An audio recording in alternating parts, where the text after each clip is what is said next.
Isang mapagpalang araw po sa inyong lahat. Kumusta ang inyong mga puso? Narito na naman si Clara, handang samahan kayo sa isang kwentong magpapaalala sa atin na ang pag-ibig ng isang ina ay ang pinakamatibay na sandata sa mundo. Welcome back sa Tadhana Stories. Sabi nila, walang lihim na hindi nabubunyag. Pero paano kung ang lihim na yon ang sumira sa iyong buong pagkatao? Ngayong araw, tunghayan natin ang kwento ng isang inang inagawan ng lahat, dangal, kalayaan, at anak, dahil sa isang kasinungalingang napakadilim. Handa na ba kayong malaman ang katotohanan? Isabella Vargas, you are under arrest for frustrated murder and intentional abortion. Ilabas ang mga kamay. Ang sigaw na yon ng pulis ay parang kidlat na tumama sa gitna ng masayang tawanan. Ang tunog ng basag na baso ang sumunod, kasabay ng tila paghinto ng ikot ng mundo ko. Wait, officer. Anong arrest? Anong murder? Nanginginig kong tanong habang mahigpit na hinahawakan ng kutsilyong pang-cake. Birthday ng anak ko ngayon. Birthday ni Sofia, bakit may mga pulis sa loob ng bahay ko? Biglang humawi ang mga bisita. Lumabas mula sa crowd ang asawa ko, si Aldrin. Ang mukha niya ay punong-puno ng luha, pero ang mga mata niya ay may kakaibang dilim. Huwag ka nang magmaang-maangan, Isabella. Sigaw ni Aldrin na halos madurog ang puso ko sa tindi ng galit sa boses niya. Nakita ng mga CCTV, tinulak mo si Celine sa hagdan. Pinatay mo ang magiging anak namin. Mamamatay tao ka.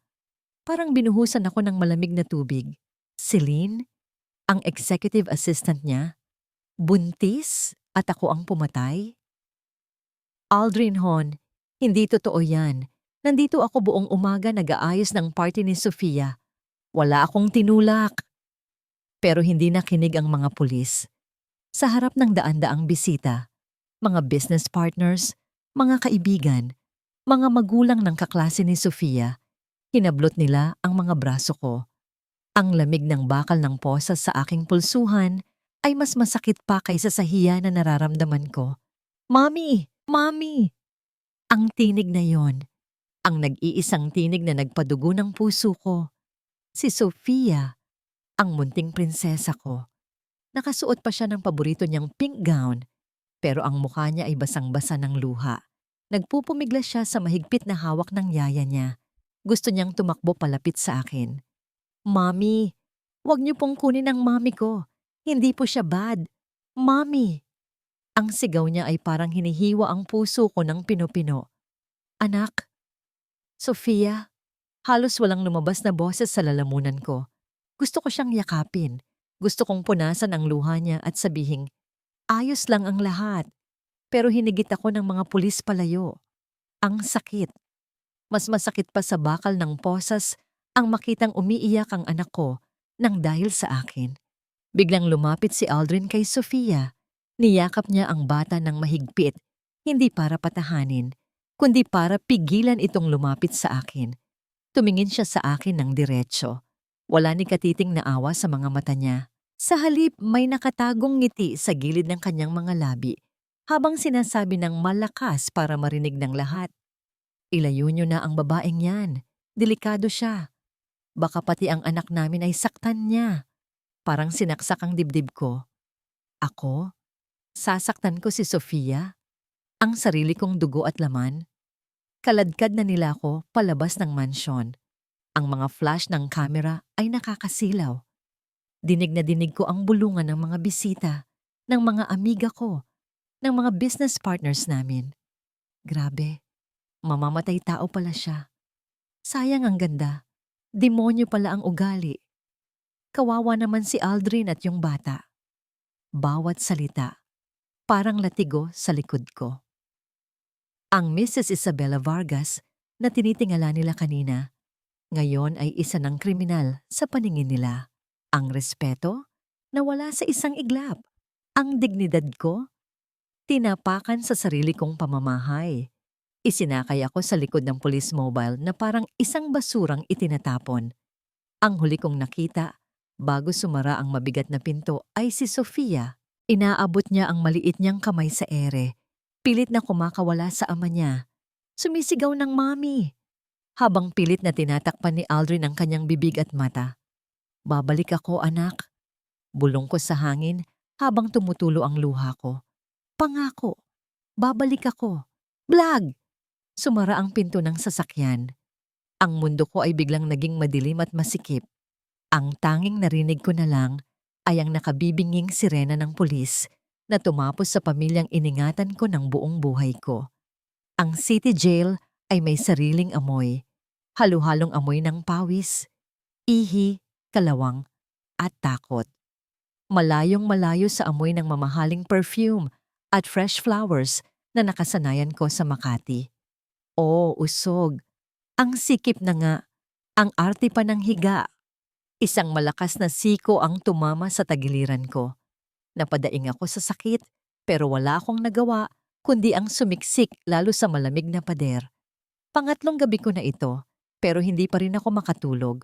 Ang kama ko ay isang manipis na karton sa sahig, katabi ang 10 pang ibang babae na may iba't ibang kaso, mula sa pagnanakaw ng tuyo hanggang sa pagtutulak ng droga. Hoy, Donya! Huwag kang tulala dyan. Sita sa akin ng isang babaeng may peklat sa kilay. Siya si Berta, ang kanang kamay ng mayor ng selda. Akala mo ba special ka dahil mayaman ka? Dito sa loob, pare-pareho lang tayong basura. Nagtawanan ng iba. Yumuko na lang ako. Pilit na tinatakpan ng tenga ko gamit ang mga palad.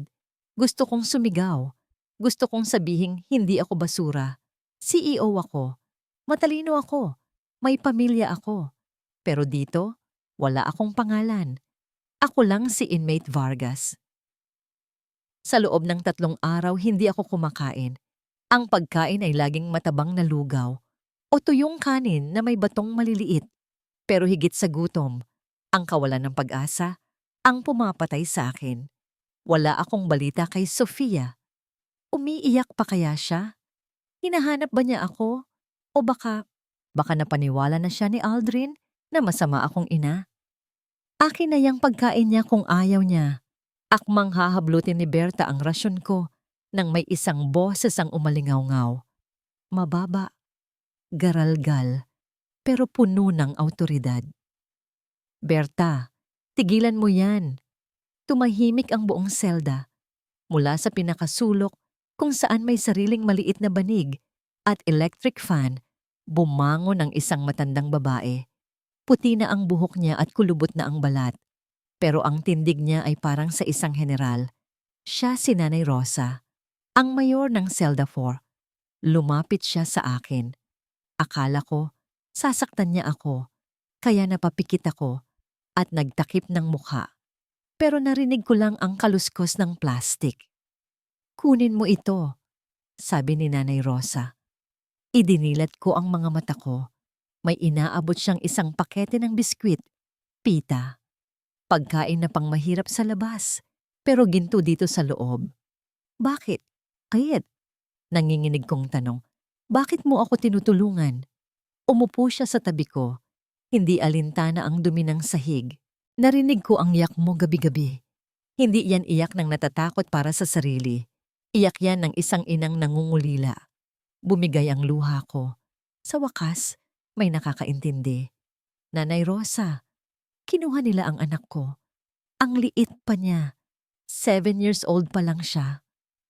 Hagulgol ko. Hinawakan niya ang balikat ko. Matigas ang kamay niya.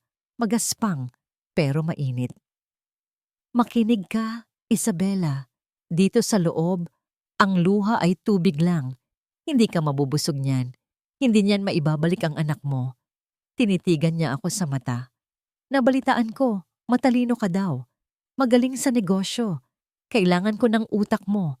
Tulungan mo akong intindihin ang mga sulat ng abogado ko para sa kaso ng lupa namin sa probinsya. Kapalit nito, sagot kita dito. Walang gagalaw sa'yo. Isang deal. Business transaction. Sa gitna ng impyernong ito, nakita ko ang isang pinto. Pinunasan ko ang luha ko at kinuha ang biskwit. Deal po, Nanay Rosa. Kinain ko ang biskwit. Ang lasa ay tuyo at maalat. Pero ito ang pinakamasarap na pagkaing natikman ko. Dahil ito ang lasa ng pag-asa.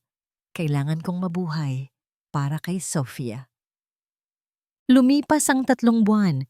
Natuto akong lumaban. Hindi gamit ang kamao, kundi gamit ang diskarte. Ako na ang tagagawa ng mga sulat ng mga kasamahan ko sa kanilang pamilya. Ako ang nagpapayo kay Nanay Rosa sa mga legal documents niya.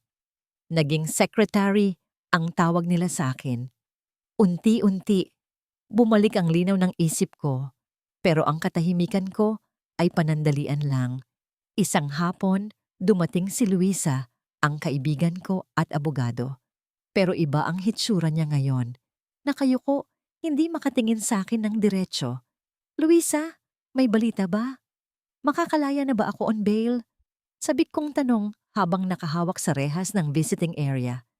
Bumuntong hininga si Luisa at dahan-dahang inilabas ang isang brown envelope mula sa bag niya. Ipinatong niya ito sa mesa sa pagitan namin. Isabella, I'm sorry. Basag ang boses niya. Ginamit ni Aldrin ang connection niya sa judge. Denied ang petition for bail mo.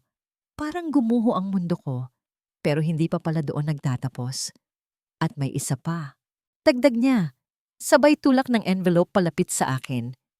Isinampa na niya ang annulment case at nakuha niya ang sole custody kay Sofia. Full custody, Isabella. Ibig sabihin, bawal ka nang lumapit sa bata kahit makalaya ka pa. Idineklara ka ng korte na mentally unstable at dangerous. Nang hina ang tuhod ko, napaluhod ako sa sementadong sahig. Hindi pwede. Bulong ko. Anak ko yon. Luisa, anak ko yon. Ang mukha ni Aldrin na nakangisi nung gabing inaresto ako ay biglang nag-flash sa isip ko. Dangerous? Mentally unstable? Ako? Ang babaeng nagpakapagod para itayo ang kumpanya niya? Ang inang hindi natutulog kapag may lagnat ang anak? Hinawakan ko ang dokumento ng mahigpit hanggang sa malukot ito sa kamao ko. Ang luha ko ay natuyo. Ang sakit sa dibdib ko ay napalitan ng isang bagay na mas mainit, mas mabigat. Galit. Puot. Tumingin ako kay Luisa. Wala na ang takot sa mga mata ko. Sabihin mo kay Aldrin, madiin kong sabi, bawat salita ay parang sumpa. Magpakasaya siya ngayon dahil sa oras na makalabas ako dito, babawiin ko ang lahat. Lahat-lahat. 1 linggo matapos matanggap ang annulment papers, may bumisita sa selda namin. Hindi siya abogado, hindi rin kamag-anak. Isang matandang lalaki na nakasuot ng simpleng barong, may dalang tungkod, at may aura ng isang taong sanay mag-utos. Si Don Rafael Santos, ang kilalang pilantropo na madalas mag-sponsor ng medical missions sa city jail. Pinatawag niya ako sa warden's office. Akala ko bibigyan lang ako ng hygiene kit, pero iba ang sadya niya. Umiiyak ka na naman ba, Isabella? Ang bungad niya sa akin. Ang boses niya ay malalim, parang boses ng lolo ko nung nabubuhay pa siya. Pinunasan ko ang pisngi ko. Sino po kayo? Bakit niyo ako kilala? Umupo siya at tinuro ang silyang nasa harap niya. Kilala ko ang ama mo. Matagal na panahon na. Tinulungan niya ako noong walang-wala pa ako. Utang ko sa kanya ang buhay ko. Kaya ngayong nakikita kong inaapi ang anak niya, hindi ako pwedeng manahimik. Tinitigan niya ako. Pero Isabella, hindi kita matutulungan kung ang alam mo lang gawin ay umiyak. Ang hustisya ay hindi naaawa sa mga mahihina. Ang hustisya ay para sa mga nag-iisip. Napatingin ako sa kanya. Ginawa ko na ang lahat, Don Rafael. Wala akong pera. Wala akong koneksyon. Si Aldrin, hawak niya ang lahat. Hawak niya ang lahat? Ngumisi si Don Rafael, isang ngiting puno ng laman. Sigurado ka?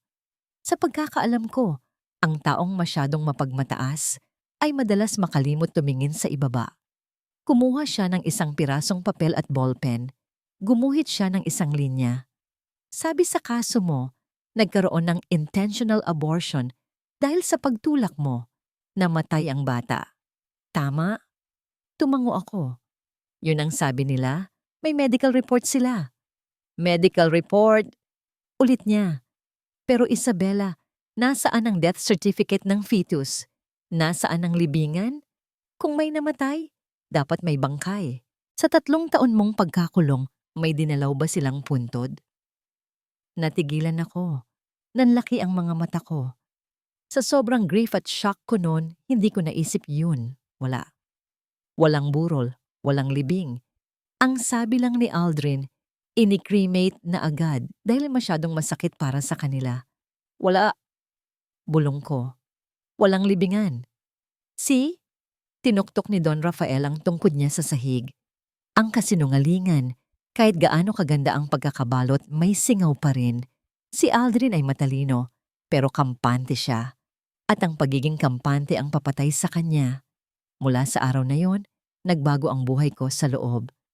Hindi na ako nagmumukmok. Tuwing dalaw ni Don Rafael, nag-aaral kami. Hindi lang tungkol sa batas, kundi tungkol sa giyera. Sun Tzu, The Art of War. Tinuruan niya akong maging pasensyoso. Ang galit ay parang apoy. Paalala niya palagi. Pwedeng itong gamitin para magluto o pwedeng itong tumupok sa'yo. Control it, Isabella. Use it as fuel, not as the driver. 3 years later, 3 taon ang lumipas. Bumukas ang malaking bakal na gate ng city jail. Ang sikat ng araw ay masakit sa mata, pero hindi ako kumurap. Huminga ako ng malalim. Amoy usok ng jeep, amoy alikabok ng Maynila. Pero para sa akin, ito ang amoy ng kalayaan. Iba na ako sa Isabela na pumasok dito 3 taon na ang nakakaraan. Ang dating Isabela ay takot, iyakin at umaasa sa asawa. Ang Isabela na nakatayo ngayon sa labas ng gate ay gawa sa bakal na pinanday ng apoy ng pagdurusa. Suot ko ang isang simpleng puting blusa at maong na bigay ni Luisa at isang pares ng sapatos na medyo luma na. Wala na ang mga alahas, wala na ang designer bags. Pero ang tindig ko, mas tuwid pa kaysa noong CEO ako. Nandoon si Luisa, naghihintay sa gilid ng kanyang sasakyan. Nandoon din ang itim na kotse ni Don Rafael. Lumapit ako kay Luisa, niyakap niya ako ng mahigpit, umiiyak. Welcome back, Bella. Kumalas ako sa yakap at ngumiti ng tipid. Tumingin ako sa malayo, sa direksyon kung saan nakatayo ang matatayog na building ng Makati, kung saan nandoon ang kumpanya ko, ang bahay ko at ang anak ko. Wala nang iiyak, Luisa. Sabi ko, ang boses ko ay kalmado pero matalim. Tapos na ang pagdadalamhati. Pumasok ako sa kotse.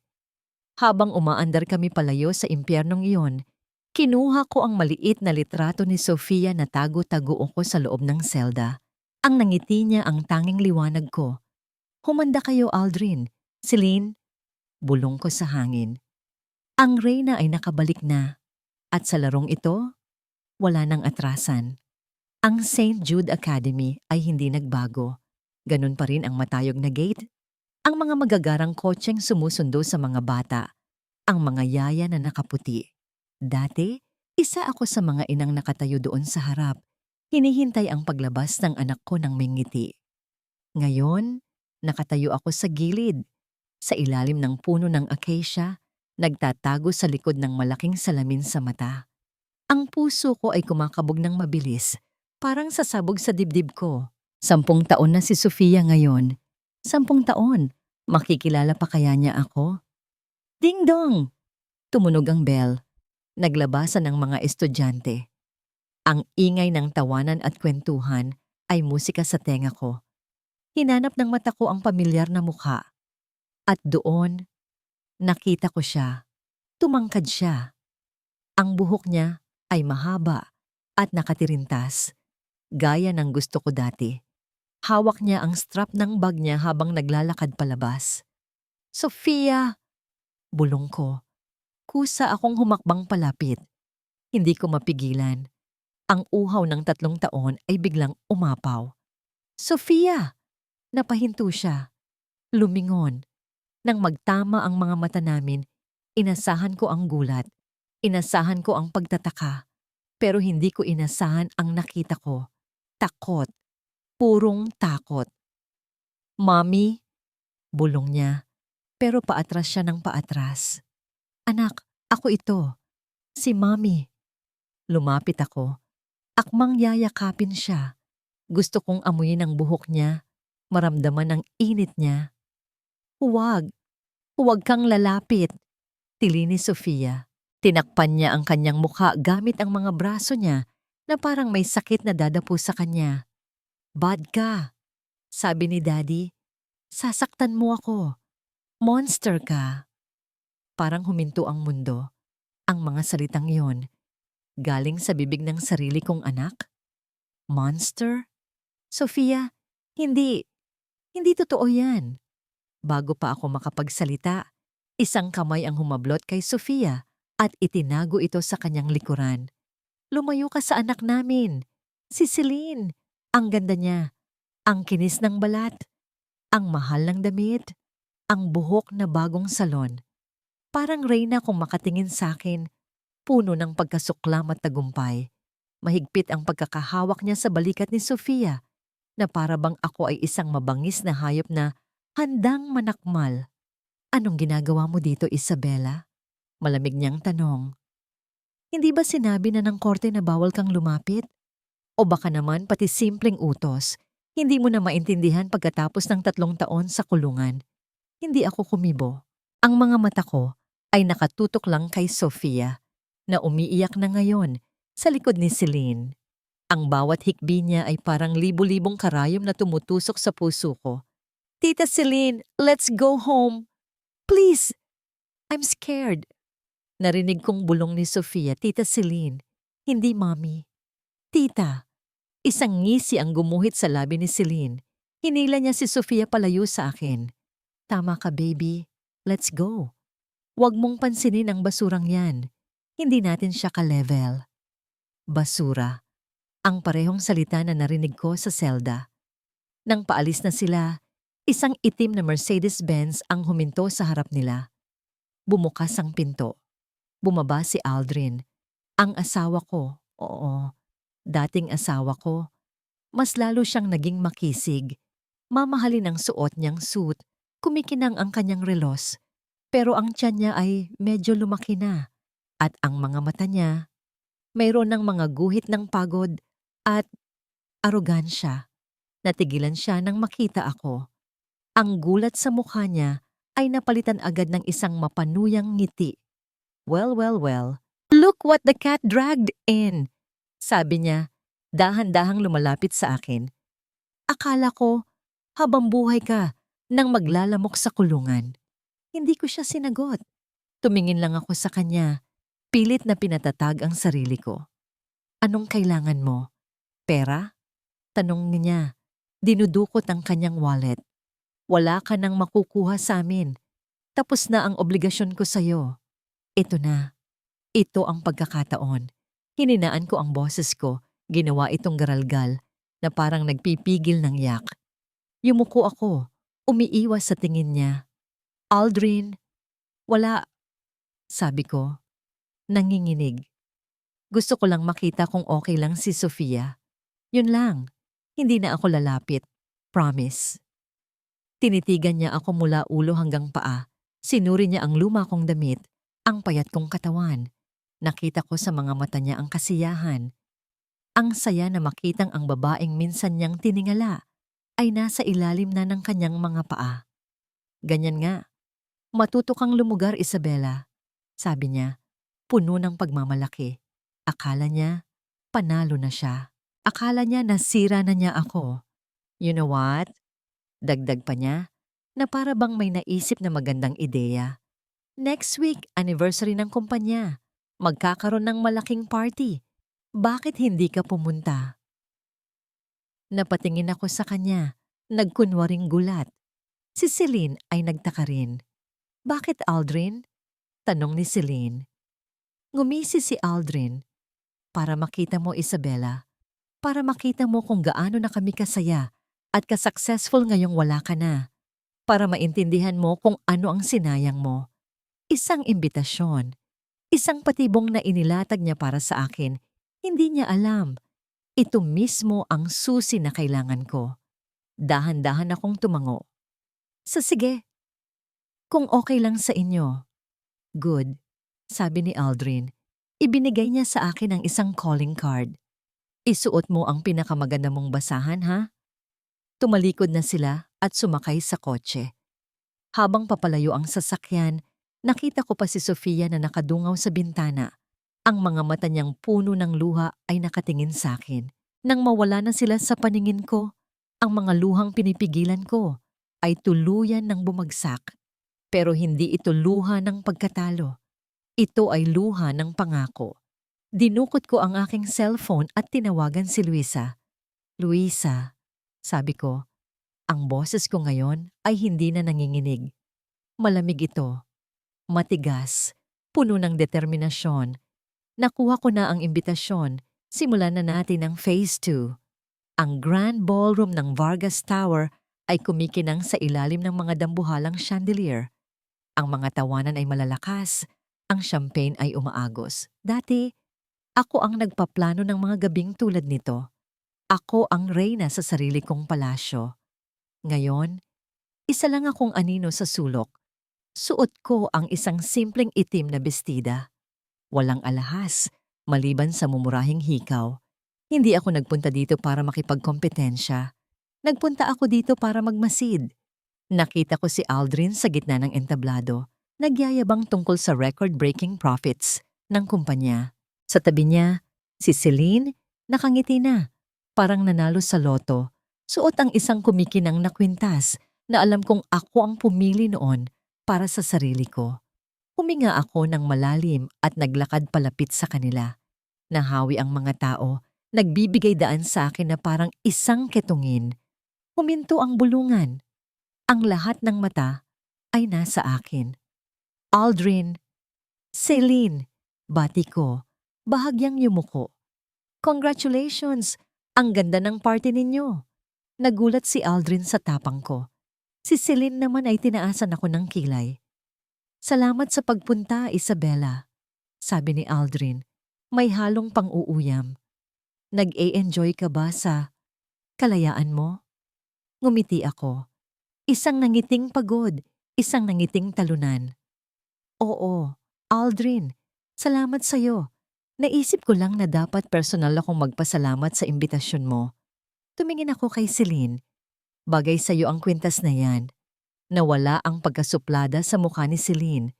Napalitan ito ng pagkailang. Si Aldrin naman, lumapad ang nangiti.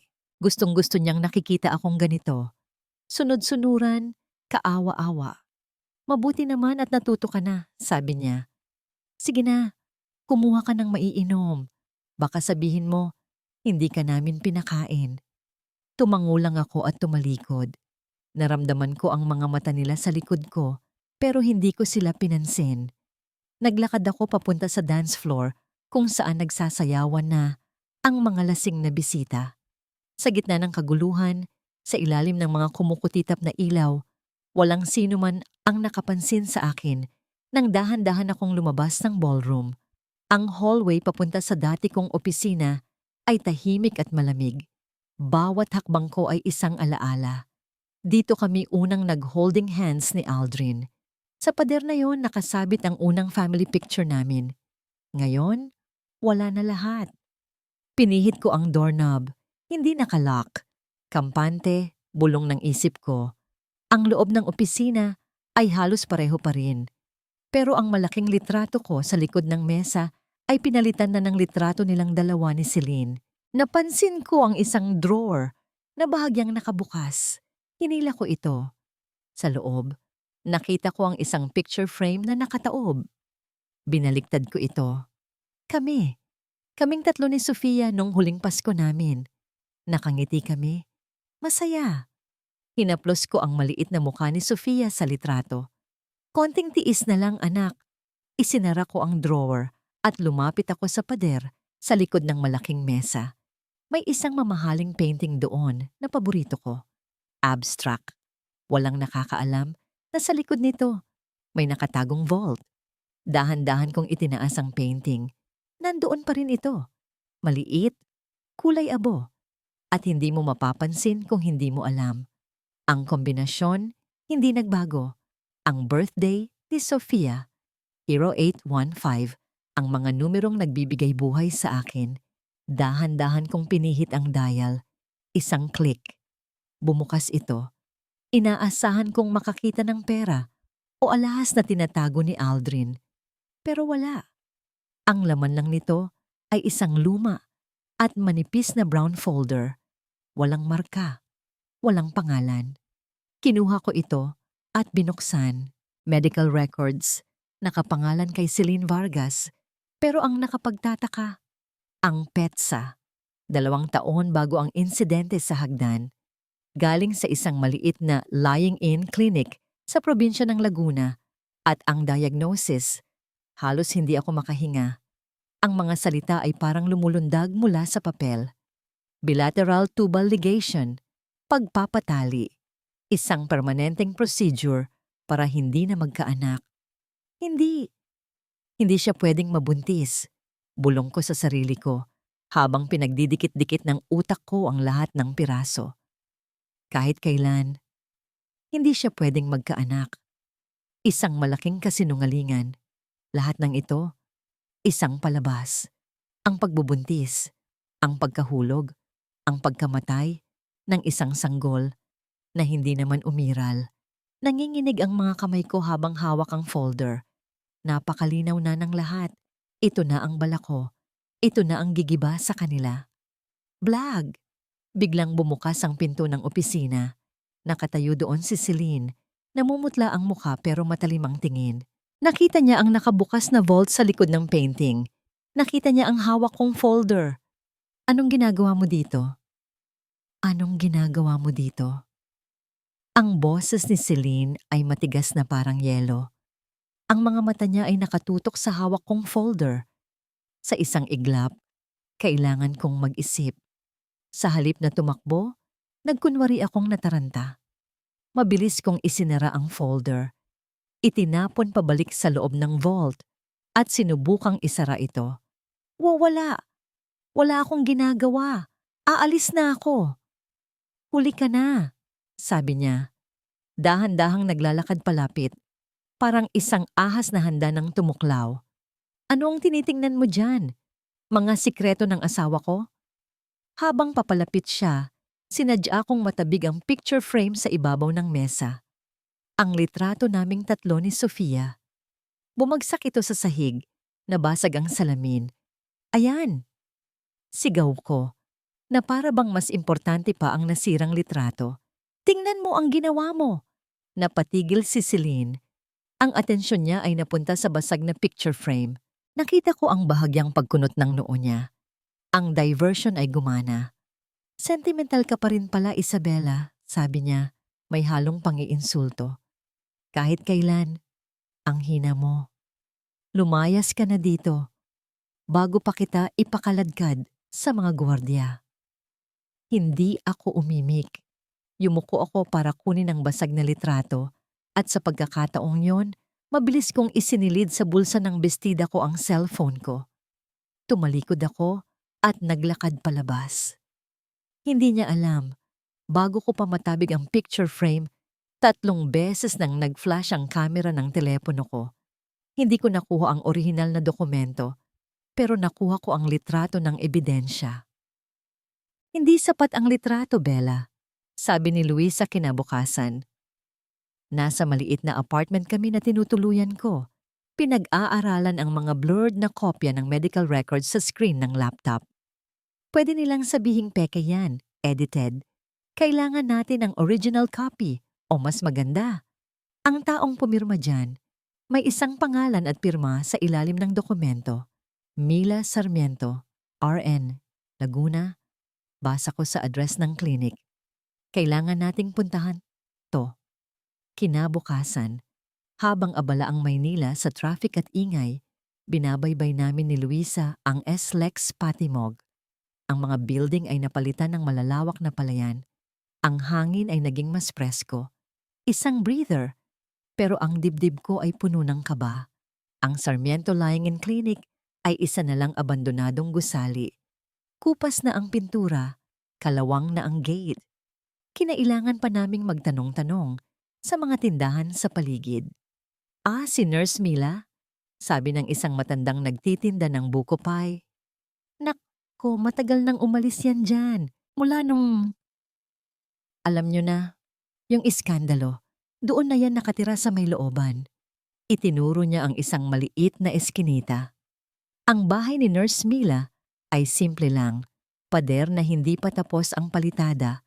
May mga tanim na gulay sa paso. Isang babaeng nasa late 40s, payat at mukhang laging pagod, ang nagwawalis sa bakuran. "Nurse Mila Sarmiento?" tanong ni Luisa. Natigilan ng babae.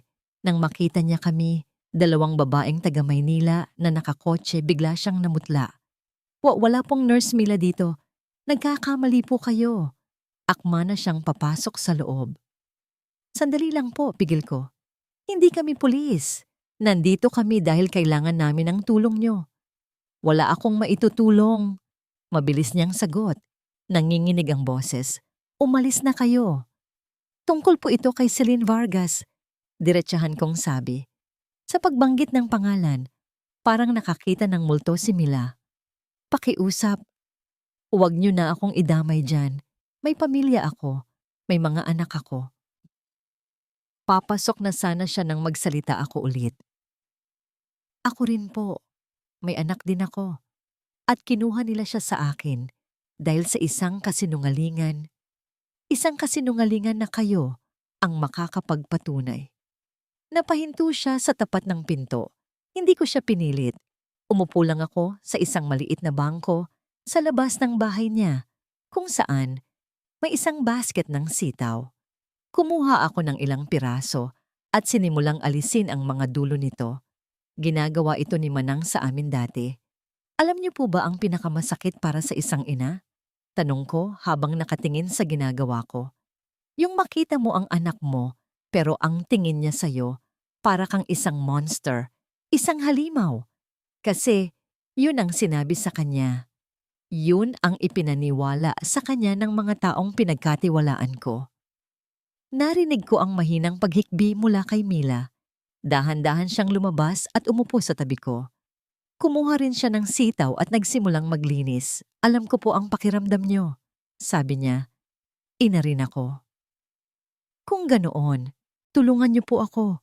Pakiusap ko. Tinitingnan siya sa mata. "Hindi po pera ang hinihingi ko.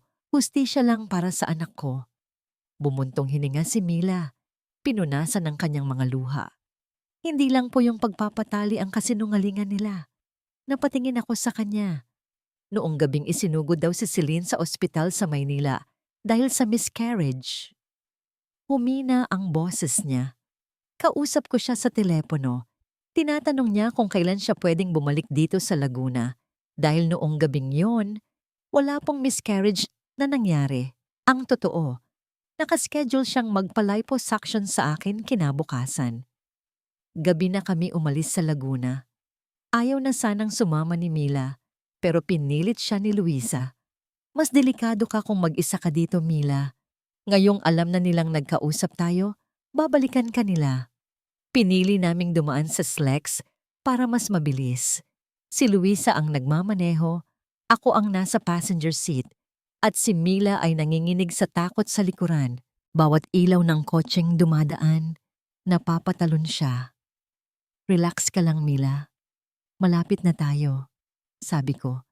Kahit ang sarili kong puso ay kumakabog, may masama akong kutob at hindi ako nagkamali. Pagpasok namin sa madilim na bahagi ng highway, napansin ko sa side mirror ang isang itim na SUV. Walang plaka. Kanina pa ito sa likod namin. Pareho lang ang distansya. Hindi nag-overtake. "Luisa," sabi ko. Sinisikap na maging kalmado. "Bilisan mo ng konti." Naintindihan agad ni Luisa. Diniinan niya ang silinyador. Ang maliit naming sedan ay humarurot, lumipat-lipat ng lane. Pero ang itim na SUV, parang aninong nakadikit sa amin. Bumibilis din ito. "Diyos ko po!" sigaw ni Mila mula sa likod. "Sila na yan! Sila na yan! Biglang nag-overtake ang SUV at tinabihan kami. Mula sa bintana, nakita ko ang dalawang lalaking nakamaskara. Sinadya nilang igit-git ang kotse namin papunta sa concrete barrier. Luisa, mag-ingat ka! Di isang malakas na kalabog ang yumanig sa amin nang banggain nila ang gilid ng sasakyan. Napasigaw si Mila. Nag-swerve ang manibela ni Luisa pero nagawa niya itong kontrolin. Hayop sila! Mura ni Luisa. Pawis na ang noo. Sinubukan nilang igit-git kami ulit, mas malakas ngayon. Ang tunog ng nagkikiskisang bakal ay nakakabingi. Alam kong hindi kami mananalo sa ganitong laban. Mauubusan kami ng kalsada. Luisa, bagalan mo. Utos ko. Ano? Mababangga tayo. Bagalan mo at tumabi ka sa shoulder. Madiin kong sabi. May plano ako. Nag-aalangan man, sinunod ni Luisa. Itinabi niya ang sasakyan sa gilid ng madilim na highway. Huminto rin ang itim na SUV sa harap namin. Hinaharangan ng daan. Bumaba ang dalawang lalaki. Matatangkad. Malalaki ang katawan. Palapit na sila. Bella, tatawag ako ng pulis. Sabi ni Luisa, nanginginig na kinukuha ang telepono. Huwag. Pigil ko. Tauhan sila ni Aldrin. Hindi sila takot sa pulis. Akin na ang phone mo. Mabilis kong kinuha ang cellphone, binuksan ang Facebook app, at pinindot ang Go Live. Bumaba ako ng kotse. Ang hangin ng gabi ay malamig. Ang mga ilaw ng iilang dumadaang sasakyan, ang tanging liwanag. Hinarap ko ang dalawang lalaki na papalapit. Itinaas ko ang cellphone, sinisiguradong kitang-kita ang mukha ko at ang anino nila sa likod. Magandang gabi po sa lahat ng nanonood. Sabi ko, ang boses ko ay nanginginig pero malinaw. Kitang-kita ko sa screen ang numerong umaakyat. 17, 52, 128 viewers. Ang pangalan ko po ay Isabella Marino Vargas. Kasalukuyan po akong nasa SLEX, southbound. May dalawang lalaki po dito na humaharang sa amin. Natigilan ang dalawang lalaki. Nagkatinginan sila. Hindi nila ito inaasahan. Kung ano man po ang mangyaring masama sa akin o sa mga kasama kong sina Attorney Luisa Reyes at Nurse Mila Sarmiento ngayong gabi, itinutok ko ang kamera sa SUV nila na walang plaka. Iisa lang po ang dapat niyong hanapin at tanungin. Aldrin Vargas. Live po tayo ngayon. Isang bus ang dumaan, bumusina ng malakas at tinutukan kami ng matinding ilaw. Nakita ko ang gulat at pag-aalinlangan sa mga mata ng mga lalaki. Ang utos sa kanila ay manakot, hindi gumawa ng krimen na may live audience. Nagmura ang isa sa kanila. Mabilis silang tumalikod, sumakay sa kanilang SUV at humarurot paalis. Nang mawala na sila, doon lang bumigay ang mga tuhod ko. Napasandal ako sa kotse, nanginginig. Bella, okay ka lang? Mabilis na lumabas si Luisa at Mila para alalayan ako. Maya-maya lang, isang itim na kotse ang huminto sa likuran namin.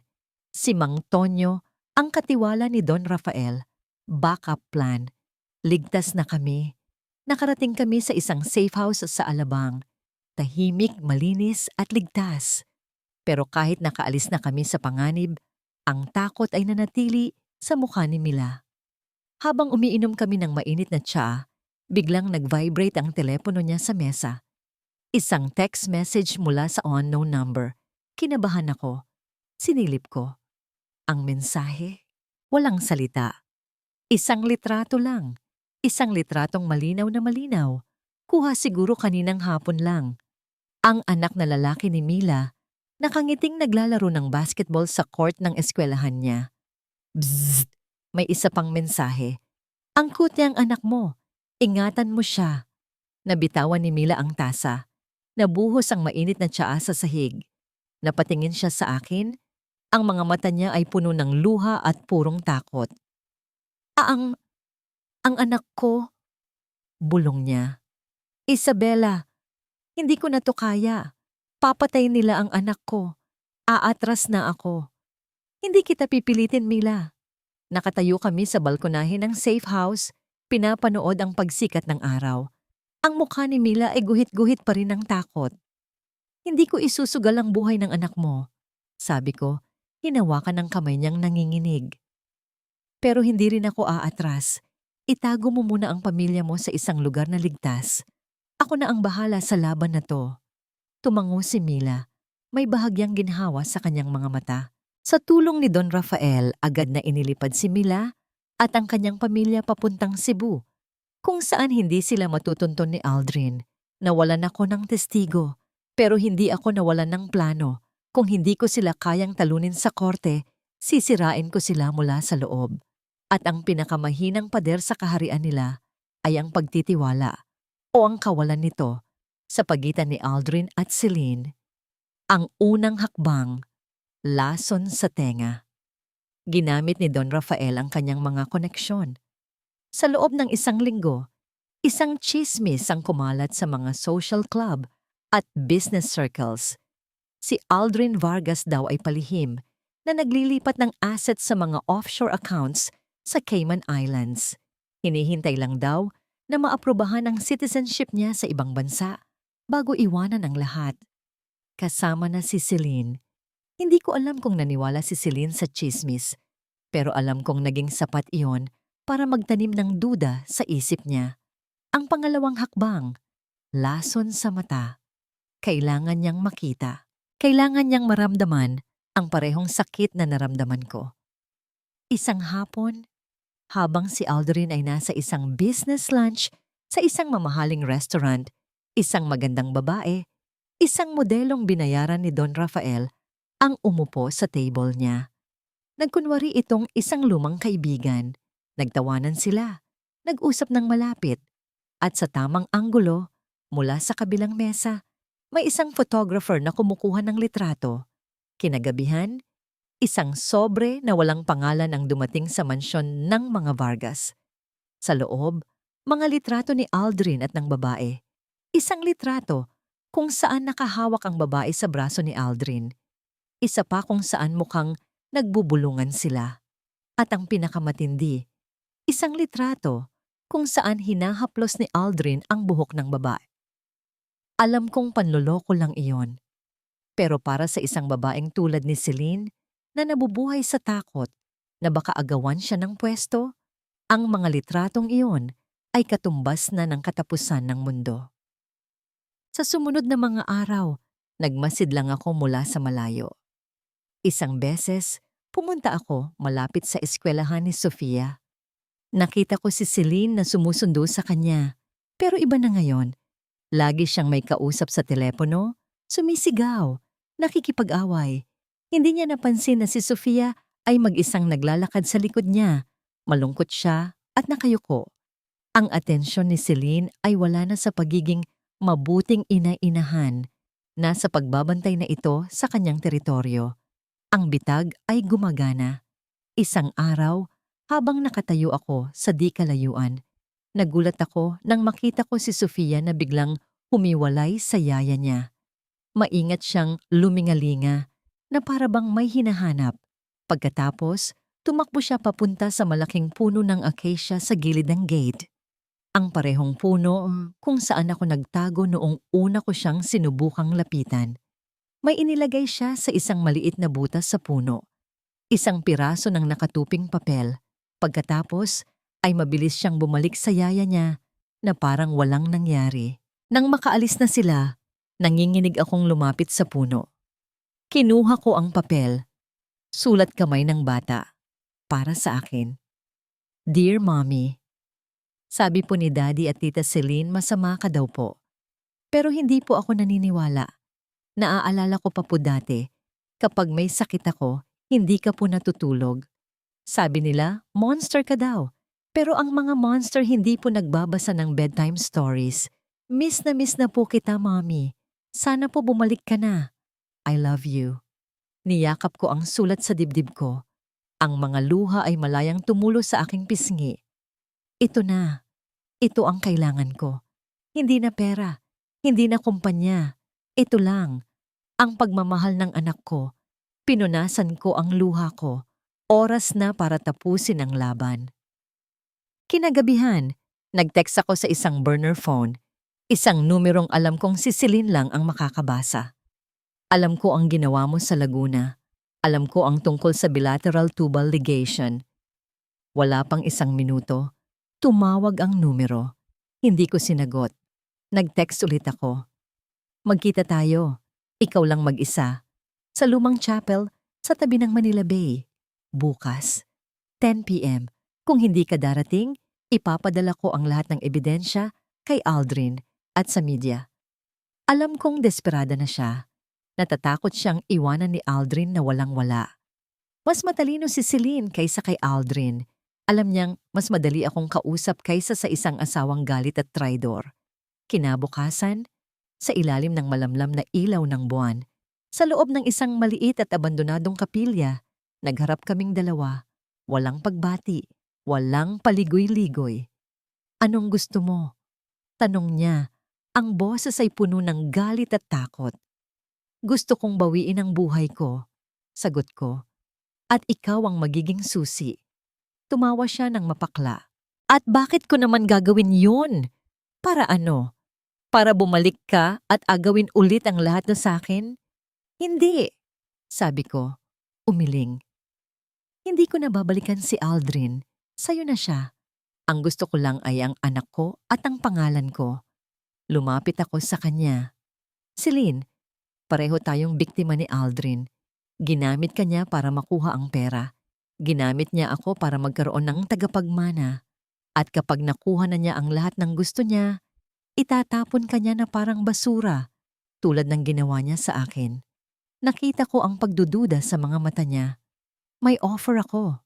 Sabi ko, ibigay mo sa akin ang lahat ng ebidensya na magpapatunay na si Aldrin ang utak ng lahat ng ito. Ang original medical records, mga recording, kahit ano. Kapalit nito, sisiguraduhin kong hindi ka makukulong. Tutulungan kitang makuha ang kalahati ng pinaghirapan nating dalawa mula sa kanya. Aalis ka ng bansa na mayaman, malaya. Katahimikan. Tanging ang alon ng dagat sa labas ang maririnig. Pinag-aaralan niya ako, tinitimbang ang mga salita ko. Paano ako makakasiguro na tutuparin mo ang usapan? Tanong niya. Dahil hindi ako si Aldrin? Sagot ko. At dahil pareho nating alam na sa aming dalawa, ako ang mas nakakatakot maging kaaway. Itinaas niya ang kanyang kamay. Nanginginig ito, pero inilahad niya sa akin. Deal, sabi niya. Ang annual shareholders meeting ng Vargas Corporation ay hindi lang isang simpleng pagpupulong. Isa itong pagdiriwang, isang palabas ng kapangyarihan. Nakatayo sa entablado si Aldrin sa harap ng isang malaking screen na may logo ng kumpanya. Ang bawat salita niya ay puno ng pagmamalaki. Ang pundasyon ng tagumpay ng kumpanyang ito, deklara niya, itinaas ang kanyang kopita ng wine, ay ang pundasyon din ng isang matatag na pamilya. Trust, loyalty, and integrity. Nagpalakpakan ang mga tao, ang mga board members, mga investor, mga bigating pangalan sa industriya, ang mga hukom. Sa gitna ng palakpakan, dahan-dahang bumukas ang malaking pinto sa likuran ng hall. Huminto ang lahat. Una akong pumasok. Nakasuot pa rin ng simpleng itim na bestida, pero ang lakad ko ngayon ay may bigat, may layunin. Sa likod ko, kasunod ko ay si Don Rafael Santos, hawak ang kanyang tungkod na garing. Ang bulungan ay parang apoy na kumalat sa buong silid. Nakita ko ang pagbabago sa mukha ni Aldrin, ang pagtataka, ang inis, at sa ilalim ng lahat ng iyon, takot. Anong ginagawa ninyo dito? Tanong niya.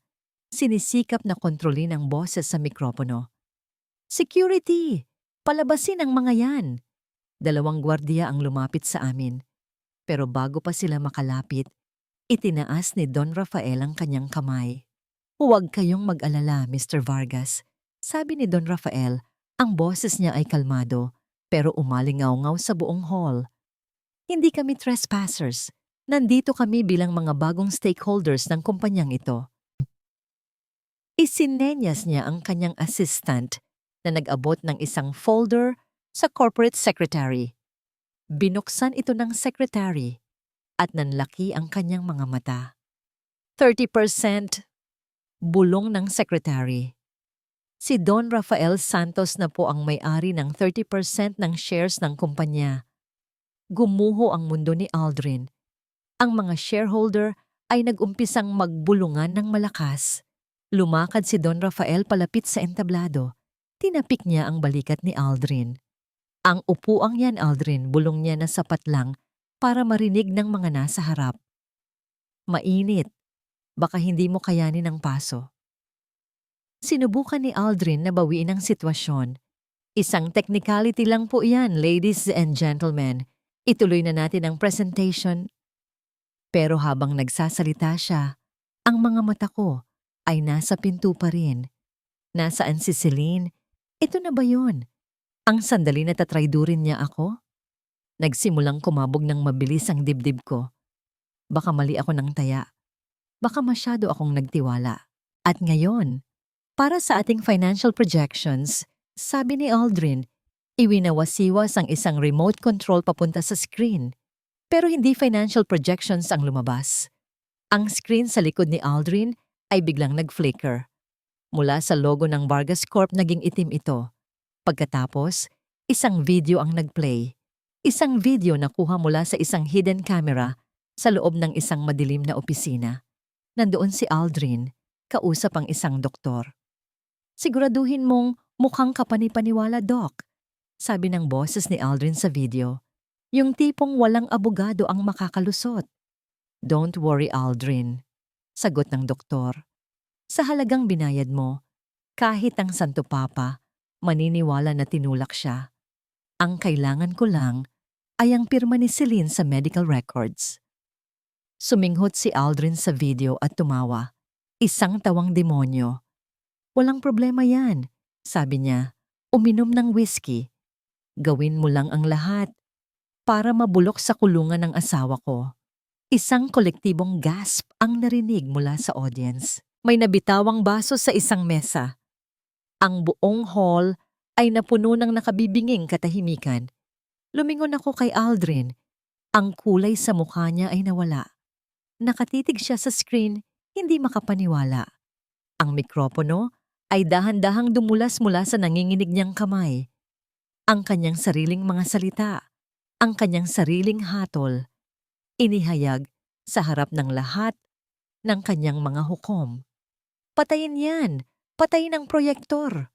Ang sigaw ni Aldrin ay desperado. Kinuha niya ang isang kopita ng wine sa mesa at ibinato sa screen pero huli na ang lahat. Ang video ay tapos na. Ang kanyang pagtataksil ay nakaukit na sa ispan ng lahat ng naroroon. Technical error lang yan. Gawa-gawa lang yan para siraan ako. Pagdadahilan niya, ang boses ay nanginginig sa galit at takot. Hindi yan technical error, Aldrin. Isang boses ng babae ang pumutol sa kanyang mga sigaw. Mula sa gilid ng entablado, lumabas si Celine. Ang mukha niya ay walang emosyon, pero ang mga mata niya ay nagbabaga. Hawak niya ang isang pamilyar na brown folder. Katotohanan yan, sabi niya. Inilapag ang folder sa lectern. At ito ang ebidensya. Pinuklat niya ito para makita ng lahat. Ang original copy ng medical records ko. Patunay na 2 taon bago ang insidente, nagpatali na ako. Imposibleng mabuntis ako, Aldrin. Imposible. Traidor ka! Sigaw ni Aldrin, akmang susugurin si Celine. Pero may isa pang boses ang pumigil sa kanya. At ako ang patunay na walang sanggol na namatay. Lahat ay napalingon sa entrance. Dahan-dahang naglalakad papasok si Nurse Mila, kasama si Luisa sa tabi niya. Ang takot sa mukha niya ay napalitan na ng tapang. Walang namatay na bata, ulit ni Mila. Ang boses niya ay malinaw at matatag.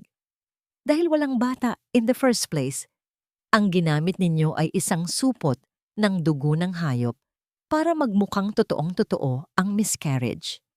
At ang totoong dahilan kung bakit nasa ospital noon si Celine ay para magpa-liposuction. Ang bulungan sa hall ay naging isang malakas na ugong ng galit at pagkasuklam. Ang mga hukom ay naglabas na ng kanilang hatol. Ang mga dating kaibigan at kasosyo ni Aldrin ay nakatingin sa kanya na para siyang isang nakakadiring sakit. Sa gitna ng kaguluhan, 2 pulis ang pumasok sa hall at naglakad diretsyo papunta sa entablado. Tapos na ang laro. Pero sa lahat ng ingay, sa lahat ng gulo, isa lang ang hinahanap ng mga mata ko. Si Sofia. Nandoon siya sa gilid. Dinala pala ni Aldrin para ipagmalaki ang kanyang perpektong pamilya. Nakahawak siya sa kamay ng yaya niya. Ang maliliit niyang mata ay nanlalaki. Pinapanood ang lahat ng nangyayari. Ang kanyang daddy na sumisigaw. Ang kanyang tita Celine na lumalaban dito. At ang kanyang mommy. Nang magtama ang mga mata namin sa gitna ng kaguluhan, nakita ko ang lahat. Ang pagkalito, ang takot, at ang unti-unting pagliwanag ng pag-unawa.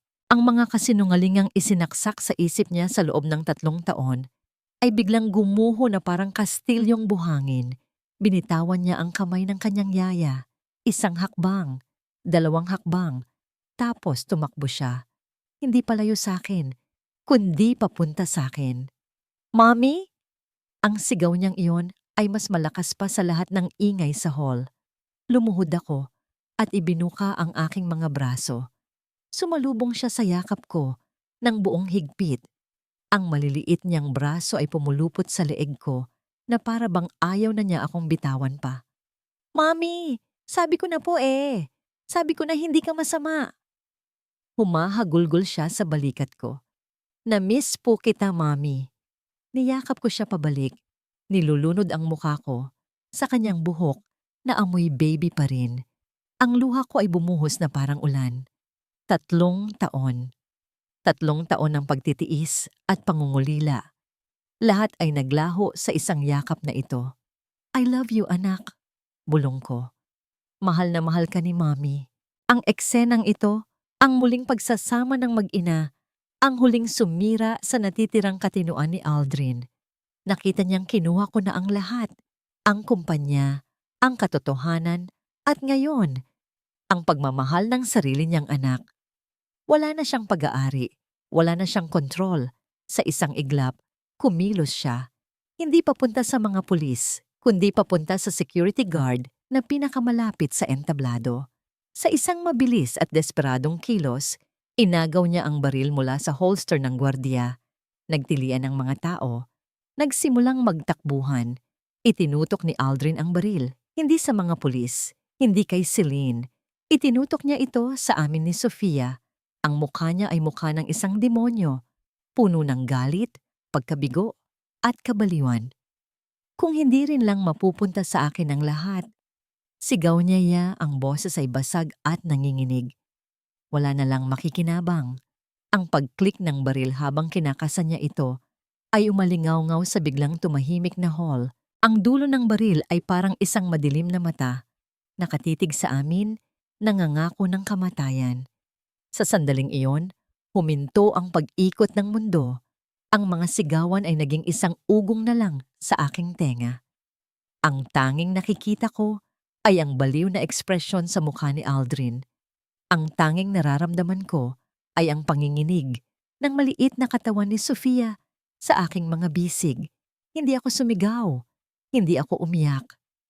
Ang tanging ginawa ko ay ang mas higpitan pa, ang yakap ko kay Sofia. Ipinikit ang aking mga mata at hinalikan ang kanyang ulo. Kung ito na ang katapusan, aalis kaming magkasama. "Aldrin!" Ang sigaw ni Don Rafael ay parang kulog. Kasabay nito, ibinato niya ang kanyang tungkod na garing papunta sa direksyon ni Aldrin. Isang saglit. Isang saglit lang na pagkalingon, iyon lang ang kailangan. Sa isang iglap, hindi ko alam kung dahil sa takot o dahil sa katiting na konsensyang natitira sa kanya. Kumilos si Celine. Hindi niya sinubukang agawin ang baril. Itinulak niya ng buong lakas ang braso ni Aldrin pataas. Bang! Isang putok na yumanig sa buong hall. Nagtilian ang lahat. Napapikit ako ng mariin, pero wala akong naramdamang sakit. Nang imulat ko ang aking mga mata, nakita ko ang mga bubog na bumabagsak mula sa itaas. Ang bala ay tumama sa isa sa mga dambuhalang chandelier. Kasunod noon, ang mga pulis ay parang mga aninong kumilos ng mabilis. 2 pulis ang dumamba kay Aldrin, inagaw ang baril at pinadapa siya sa sahig. Ang dating makapangyarihang CEO ay isa na lang ngayong hayop na nagwawala. Sumisigaw ng mga walang kwentang salita habang pinupusasan ang kanyang mga kamay sa likod. Nang matapos ang lahat, doon lang ako nakahinga. Nanginginig, hinawakan ko ang mukha ni Sofia. Anak, okay ka lang? May tama ka ba? Paulit-ulit kong tanong, sinusuri ang bawat pulgada ng kanyang katawan. Umiling si Sofia, pero sa halip na sumagot, ang maliliit niyang kamay ang humaplos sa pisngi ko. Pinupunasan ang mga luhang hindi ko na malayang tumutulo na pala. Ako po dapat ang magtanong niyan, Mommy. Sabi niya, ang boses ay matatag sa kabila ng lahat. Okay ka lang po ba? Sa tanong niyang iyon, bumigay na ako. Napahagulgol ako, hindi na sa takot o sakit, kundi sa ginhawa. Sa pagmamahal, ligtas siya, ligtas kami. Ang mga tao ay dahan-dahang nagsilabasan, iniwan sa amin ang nagkalat na ballroom.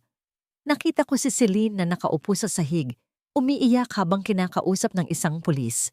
Nakita ko si Luisa na nakangiti sa akin mula sa malayo.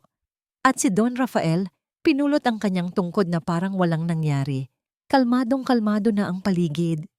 Mami, bulong ni Sofia. Ang muka ay nakasubsob pa rin sa aking balikat. Yes, baby? Uwi na po tayo. Ang 3 salitang yon. Uwi na tayo. Tumango ako. Maingat ko siyang binuhat. Hindi na siya ganoon kagaan tulad ng dati. Pero para sa akin, siya pa rin ang maliit na anghel ko. Habang naglalakad kami palabas ng hall na iyon, ang lugar kung saan nawala at natagpuan ko ang lahat, iniwan ko na sa likuran ko ang mga anino ni Aldrin, ang mga kasinungalingan ni Celine, at ang sakit ng nakaraan. Ang bigat sa dibdib ko sa loob ng 3 taon ay nawala na. Paglabas namin sa lobby ng gusali, ang hangin ng gabi ay sumalubong sa amin. Payapa, tahimik. Mommy, sabi ulit ni Sofia, itinuro ang kalangitan. Look, stars. Tumingala ako. Sa gitna ng polusyon at liwanag ng syudad, may iilang bituin na kumikinang. Parang mga munting pag-asa. Ngumiti ako. Ang unang totoong ngangiti sa loob ng napakatagal na panahon. Oo, anak, sabi ko. Stars. 6 na buwan ang lumipas. Ang sikat ng araw na pumapasok sa bintana ng kusina ay mainit at mapagkalinga. Ang amoy ay hindi na amoy ng takot o pulbura, kundi amoy ng bagong saing na kanin at mainit na sinigang. Nasa bilangguan na si Aldrin, hinaharap ang mahabang sentensya para sa frustrated murder at perjury. Si Celine naman, bilang kapalit ng kanyang testimonya, ay nabigyan ng mas magaan na parusa. Matapos ang kanyang community service, umalis siya ng bansa, dala ang pera mula sa kasunduan namin. Isang multo na tuluyan ng naglaho. Ang Vargas Corporation ay nasa ilalim na ng aking pamamahala, kasama si Don Rafael bilang chairman. Pero ang totoong proyekto ng puso ko ay ang pundasyon ng bagong pag-asa. Isang foundation na tinayo ko para tulungan ang mga babaeng nakalaya mula sa kulungan na makapagsimulang muli. Si Nanay Rosa, na matagal nang malaya, ang tumatayong operations head. Ang utang na loob ko sa kanya ay binabayaran ko sa pamamagitan ng pagtulong sa iba. Mami, luto na po ba? Ang boses ni Sofia ang nagpabalik sa akin sa kasalukuyan. Nakangiti siya sa akin mula sa hapagkainan. Ang kanyang buhok ay nakatali sa 2 tirintas. Malapit na, anak, sagot ko. Hinahango ang mainit na sabaw. Ang hapagkainan namin ay simple lang. Gawa sa kahoy, hindi sa salamin. Ang mga kasama naming kumakain ngayon ay hindi mga business partners na may mga hidden agenda. Nandoon si Luisa, ang matalik kong kaibigan, na nakikipagkwentuhan kay Nanay Rosa. Nandoon si Don Rafael, na masaya nang nagpapatawag ng Lolo Rafael kay Sofia. At sa gitna ng lahat, ang aking anak, tumatawa, malusog, at higit sa lahat, masaya. Bago kami kumain, hinawakan ni Sofia ang kamay ko. "Mag-pray po muna tayo," sabi niya. Pumikit kaming lahat. Sa katahimikan ng sandaling iyon, tinanong ko ang sarili ko, nagpatawad na ba ako? Oo, pinatawad ko na sila. Hindi dahil sa karapat-dapat sila, kundi dahil karapat-dapat ako. Karapat-dapat ako sa kapayapaan. Karapat-dapat si Sofia na magkaroon ng isang inang buo ang puso at hindi na alipin ng galit. Ang hustisya ay nakuha ko na, pero ang kapayapaan, nahanap ko pala ito, hindi sa pagbagsak ng aking mga kaaway. Nahanap ko ito sa isang simpleng tanghalian, sa ilalim ng sarili kong bubong, kasama ang mga taong tunay na nagmamahal sa akin. Amen. Sabay-sabay naming sabi.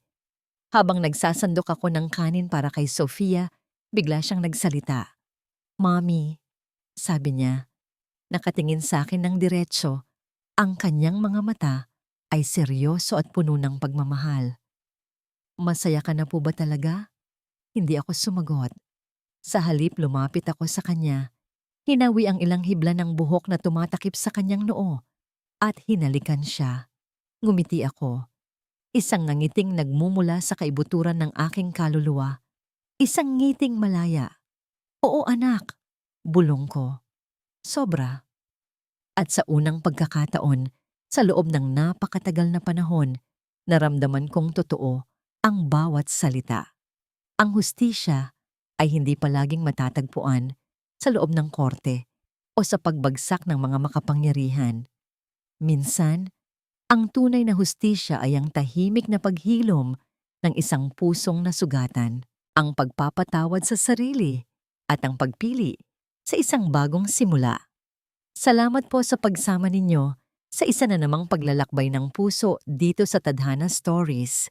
Ako po si Clara, nagpapaalala na kahit gaano kadilim ang gabi, laging may pag-asang dala ang pagsikat ng araw. Mag-ingat po kayo palagi.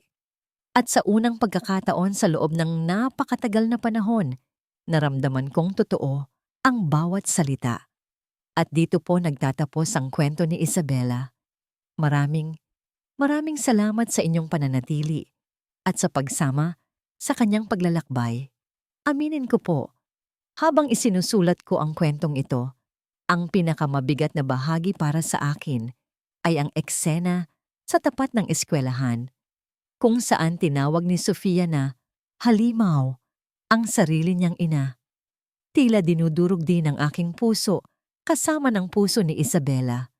Ang kwentong ito ay isang katang-isip, ngunit ang mga damdaming nakapaloob dito, ang sakit ng isang ina, ang pag-asa sa gitna ng kawalan, ay hango sa mga totoong hibla ng buhay. Dahil naniniwala ako na sa bawat puso, mayroong isang maliit na binhi ng pag-asa, gaano man ito katuyo o kalimot. At ang pagpapatawad, iyon ang liwanag na nagdidilig sa binhing iyon upang muli itong sumibol at mamukadkad. Kaya't iiwan ko sa inyo ang isang tanong. Kung ikaw ang nasa kalagayan ni Isabela, pagkatapos ng lahat ng sakit at pagtataksil, kaya mo pa kayang buksan ang iyong puso para sa pagpapatawad? Ano ang iyong saloobin? Ibahagi po ninyo ang inyong mga naiisip sa comment section sa ibaba. At kung ang kwentong ito ay sumalat sa inyong puso, mangyari po sanang i-like ang video na ito at ibahagi sa inyong mga kaibigan upang mas marami pa tayong maabot na mga puso. Ang kwentong inyong napakinggan ay pinamagatang Ang Pagbabalik ng Reyna. Ito ay orihinal na likha. At pag-aari ng Tadhana Stories muli, ako po ang inyong lingkod, ang inyong kasama sa bawat kwentong puso. Clara.